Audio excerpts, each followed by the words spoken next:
말씀을 우리 같이 찾아보도록 하겠습니다. 마가복음 1장 1절에서 16절 말씀입니다.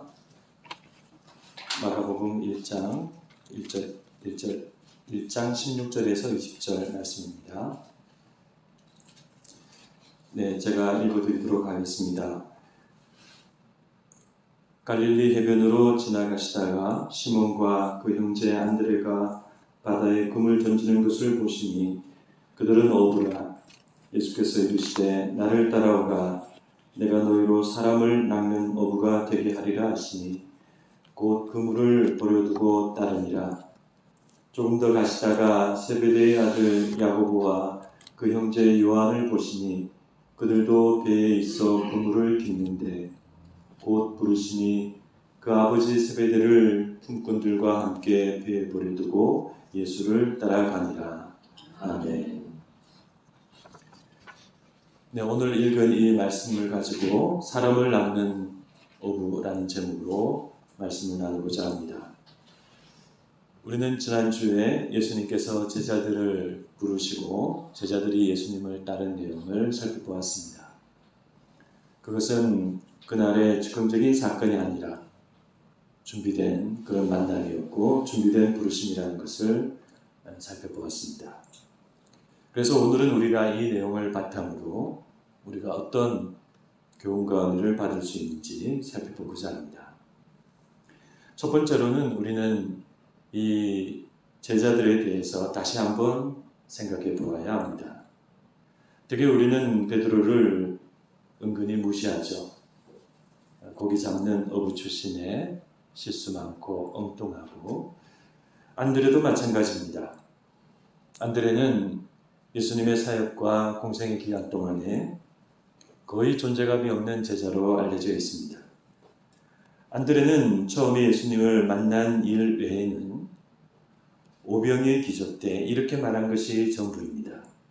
여기 한 아이가 있어 보리떡 5개와 물고기 2마리를 가지고 있나이다. 이것도 요한복음이 안드레를 언급하지 않았다면 우리는 모르고 지나갈 뻔했습니다. 한편 야고보와 요한에 대해서는 그렇게까지 폄하하지 않지만 그래도 그들 역시 갈릴리 어부 출신이란 점을 우리는 늘 잊지 않고 말합니다. 그래서 대개 우리는 여기 있는 이 제자들이 고기 잡는 한낱 어부였는데 예수님의 전적인 은혜로 부르심을 받았다고 그렇게 알고 있습니다. 그러나 그렇지 않습니다. 그들은 부르심을 받을 합당한 자질을 가지고 있었습니다. 그들은 비록 어부였지만 세상의 현실과 자기 민족의 현실 속에 하나님의 뜻을 찾고 있던, 깨어있던 사람들이었습니다. 여러분, 예수님은 누구든지 부르실 수 있습니다. 그러나 아무나 부르시는 것은 아닙니다. 그 사람의 마음속에 있는 자질과 중심을 보십니다. 그러므로 하나님이 부르시는 신적인 요소만 말하고 그 사람의 인간적인 요소는 무시하면서 그들이 그저 전적인 주님의 은혜로 제자가 되었다고 말하는 것은 잘못된 것입니다. 우리 한국교회는 은혜를 너무 좋아하는 경향이 있습니다. 구원도 은혜고 부르심도 은혜고 열매도 은혜고 다 은혜라고 말합니다. 그래서 모든 것을 은혜로 하려고 합니다. 은혜를 자주 말한다는 것, 이것은 뭔가 영성이 있고 신앙이 좋은 것 같아 보입니다. 그러나 여러분, 사실은 그런 모습이 신앙이 좋아서만 그런 것은 아닙니다. 거기에는 인간의 의무와 책임과 준비 없이 하나님을 바라는 잘못된 모습이 있을 수 있습니다. 물론 진정한 하나님의 은혜가 있습니다. 그러나 하나님의 은혜의 목적이라는 것은 은혜에 그치는 것이 아니라 우리가 그 은혜로 새로워지고 변화되는 것입니다. 바울은 하나님의 은혜를 깊이 경험하고 하나님의 은혜를 자주 말씀한 분이죠. 그러나 바울은 은혜만 말하는 사람이 아니라 자신이 최선을 다하고 모든 수고를 다한 후에 이 모든 것이 하나님의 은혜라고 고백한 분입니다. 고린도전서 15장 10절 말씀엔 이렇게 되어 있습니다. 그러나 내가 나 된 것은 하나님의 은혜로 된 것이니 내게 주신 그의 은혜가 헛되지 아니하여 내가 모든 사도보다 더 많이 수고하였으나 내가 한 것이 아니요 오직 나와 함께 하신 하나님의 은혜로라. 은혜, 수고, 은혜. 사도 바울이 이렇게 지금 말씀하고 있습니다. 그러므로 우리는 우리 신앙에 있어서 하나님의 은혜만 알아서는 안 됩니다. 그런 사람은 어린아이와 같은 사람입니다. 그래서 다시 말씀드리지만 이 제자들은 단순히 주님의 은혜로 그날 갑자기 제자가 된 것이 아닙니다. 누구보다도 그 시대의 현실을 힘들어했고 고민했고 그런 시대 속에 하나님을 찾았던 사람들입니다. 만약 이들이 자기만 생각하고 자기 삶만 추구했다면 잘 살 수 있었습니다. 당시 대부분의 농민들은 자기 땅이 없고 무척 가난했지만 그러나 이들은 자기 벼를 가지고 고기를 잡아서 그것을 팔았던 중산층의 사람들이었습니다. 특히 야고보와 요한의 경우는 품꾼들을 데리고 고기를 잡을 만큼 잘 살았습니다. 그래서 만약 이들이 시대가 어떻든 현실이 어떻든 나만 잘 살자라고 생각했다면 그렇게 살 수 있었습니다. 그러나 이분들은 그런 사람들이 아니었습니다. 우리가 잘 아는 이사야도 그런 사람이었죠. 북이스라엘이 패망하고 이제 심판의 먹구름이 남유다 왕국을 향해서 다가올 때 이사야는 그런 시대와 나라의 현실을 보고 홀로 고민하고 괴로워하고 기도했던 사람이었습니다. 그러므로 그런 깨어있는 사람을 하나님께서는 자기 선지자로 부르시는 것입니다. 여러분, 지금 우리 교회 안에 어두운 신자들이 얼마나 많습니까?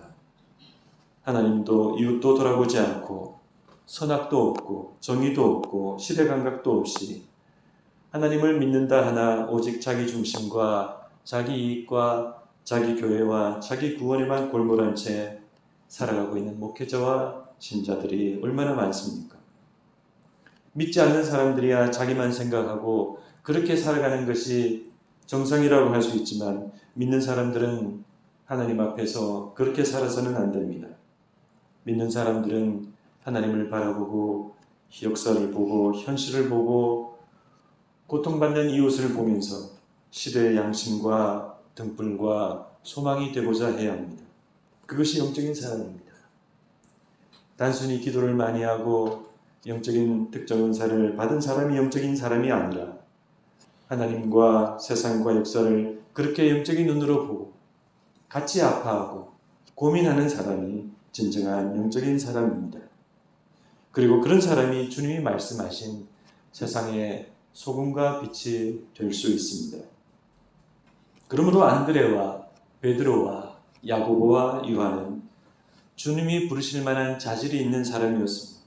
아직 미숙하고 서툴지만 예수님을 따라 나설 만큼 깨어있고 준비되어 있었습니다.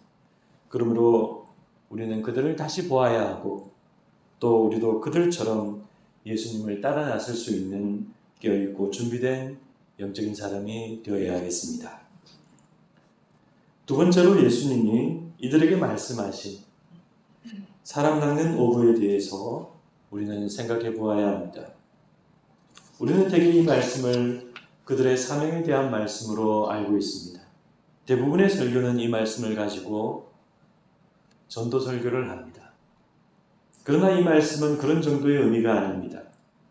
이것은 그들을 그들의 자리에서 일으켜서 하늘의 새로운 차원으로 인도하시겠다는 예수님의 큰 비전의 말씀입니다. 그래서 풀어서 말한다면 이런 뜻입니다. 너희들은 지금 고기 잡는 어부지. 그런데 이제부터 내가 너희를 하늘의 어부가 되게 하겠다. 그래서 이 예수님의 말씀은 만약 그 듣는 사람이 선생이라면 내가 선생이라면 이제부터는 하늘의 선생이 되게 하겠다. 내가 만약 사업가라면 하늘의 사업가가 되게 하겠다. 내가 만약 음악가라면 하늘의 음악가가 되게 하겠다는 의미입니다. 우리의 삶과 존재의 의미를 하늘로 인도하시는 것입니다. 저는 예전에 마지막 사중주라는 영화를 본 적이 있습니다. 바이올린과 비올라와 첼로로 구성된 현악 사중주 연주단 푸가는 25년 된 명성 있는 연주단이었습니다. 거기 4명의 연주자가 나오는데 모두 음악에 자신의 인생을 바친 사람들입니다. 그런데 그들은 각자 혹은 서로 여러 가지 문제로 거기에 직면하게 되고 결국 그 연주단의 화합이 깨어질 위기에 처했습니다. 가장 연장자인 첼로의 로버트 교수는 파킨슨병으로 인해 더 이상 연주를 할 수 없게 되고 제2 바이올린과 비올라를 맡은 피터와 줄리의 부부는 이혼 위기에 놓이고 또 외동딸과의 관계도 엉망이 됩니다. 한편 제1 바이올린의 다니엘은 앞서 말한 그 피터와 줄리의 부부의 외동딸과 사랑을 하게 됩니다. 이렇게 이들 4사람은 음악의 모든 것을 걸고 함께 살아왔지만 어느 날 각자 혹은 서로 간에 극복하기 어려운 문제 앞에 흔들리게 되는 것입니다. 물론 그 영화는 그 연주단이 마지막 연주를 하면서 그 어려움을 극복하는 모습을 보여주고 해피엔딩으로 마칩니다. 그러나 저는 그 영화를 보면서 현실은 그렇지 않을 수 있다는 것을 생각했습니다. 그렇게 되지 않을 수 있다. 좋은 학교를 졸업하고 촉망받는 연주자가 되는 것은 명성 있는 연주 활동을 하는 모든 음악가의 꿈일 것입니다. 그러나 그들 모두에게 인생의 어려움과 문제가 닥치면서 그들이 평생의 꿈과 결실인 음악과 연주는 무의미하게 되었습니다. 연주단은 불명예스럽게 해체되고 누구는 불치의 대응을 얻고 누구와 누구는 관계가 깨어지고 아무것도 남지 않는 그런 쓸쓸한 모습으로 전락하게 되고 마는 것입니다. 비록 영화는 희망적으로 끝나지만 그러나 우리 현실은 그 동일한 상황에서 비극적으로 초라하고 쓸쓸하게 끝날 수 있습니다. 그러므로 우리가 무슨 일을 하든 이 땅의 모습으로만 끝나는 인생이 되어서는 안 됩니다. 이 땅에 있는 우리의 모습은 이 땅과 함께 초라해지고 사라질 것입니다. 내가 내 분야에서 이룰 수 있는 최고의 길을 걷고 최고의 자리에 올랐다 하더라도 우리는 얼마든지 여러 문제와 함께 초라해질 수밖에 없는 그런 존재입니다. 이런 점에서 우리는 이 땅에만 목적과 소망을 두고 살아가서는 안 됩니다. 목회자들을 예를 들면 성공한 목회자들의 경우에는 신학교를 졸업하고 교회를 개척해서 큰 교회로 성장시키고 큰 예배당을 건축하는 데 최선을 다합니다. 그게 성공한 목회자의 길입니다. 정말 하나님이 주신 능력과 힘으로 자신의 건강도 돌아보지 않고 사생활도 없이 24시간 1년 12달 목회에 올인하는 그런 인생을 삽니다. 그러나 그분들의 목회가 하늘의 차원으로 승화되지 못하면 아무리 겉으로는 하나님의 일이고 성공적인 목회가 된다 하더라도 그러나 그것은 그저 이 땅의 사업과 일이 되고 맙니다. 하나님이 그 사람의 업적과 일을 불로서 시험할 때 다 타버리고 마는 것입니다. 그러므로 우리는 우리 존재의 의미와 차원이 하늘나라로 올라가야 합니다. 무엇을 하든 우리의 일과 삶에 하늘의 의미와 차원이 임해야 합니다. 그래서 내가 너희로 사람을 낚는 어부가 되게 하리라. 이 예수님의 말씀은 우리를 그런 삶과 의미와 차원으로 이끄시는 놀라운 말씀입니다. 우리는 그분의 초청을 제자들처럼 받아들여야 합니다. 그래서 우리는 그냥 어부가 아니라 사람 낚는 어부가 되게 해주십시오. 그냥 살아가는 인생이 아니라 하늘의 인생이 되게 해주십시오. 그냥 성공한 사람이 아니라 하늘나라에서 성공한 사람이 되게 해주십시오. 그렇게 기도하는 사람이 되어야 하겠습니다. 말씀을 맺고자 합니다. 제자들은 훌륭했고 예수님은 놀라웠습니다. 제자들은 사람을 낚는 어부가 되었고 예수님은 부활하신 우리의 주님이 되셨습니다. 아무쪼록 여러분과 저도 각자의 자리에서 예수님을 따르면서 그런 영적인 하늘의 인생이 되기를 간절히 축원합니다. 아멘. 기도하시겠습니다.